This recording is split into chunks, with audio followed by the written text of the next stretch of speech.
Should be self-explanatory, but today we're putting in a power supply in the build I'm doing. I already took off the back panel in a previous video. I didn't feel like putting it on just to do the video, but it's a custom tower. So there's a panel on this side. The glass panel was on this side, which on this computer turned out to be plexiglass. We just had two standard twist out knobs on that side. And then it slides in from this angle.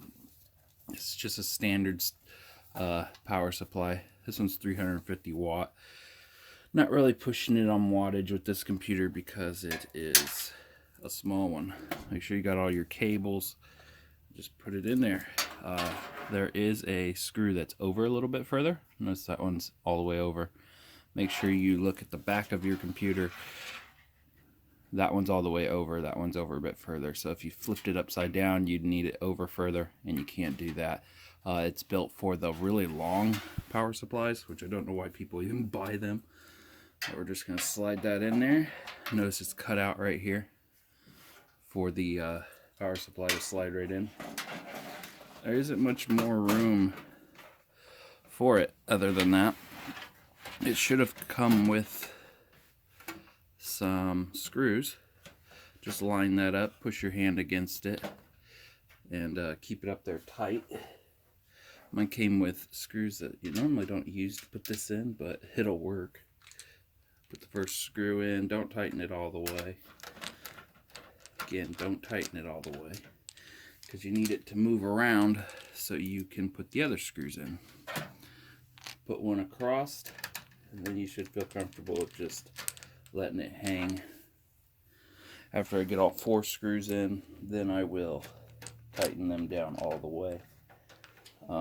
This is just an install video. I don't have the motherboard in yet. It comes in tomorrow. Now I'm going to tighten this one up all the way. Now pull it really tight. Actually pulled it past that metal bit right there.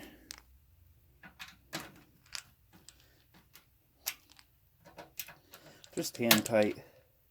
I don't do that torquing kind of thing. Your hand does just fine. That shouldn't bother anything.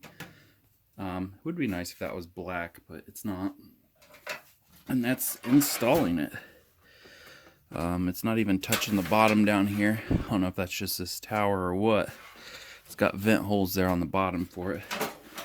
Then you're just going to want to run your wires everywhere. This wire will go up to the motherboard, which it seems too short.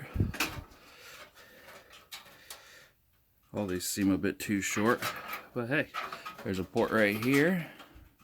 Little hole right here you can stick them through. There's all kinds of spots. Yeah, there you go.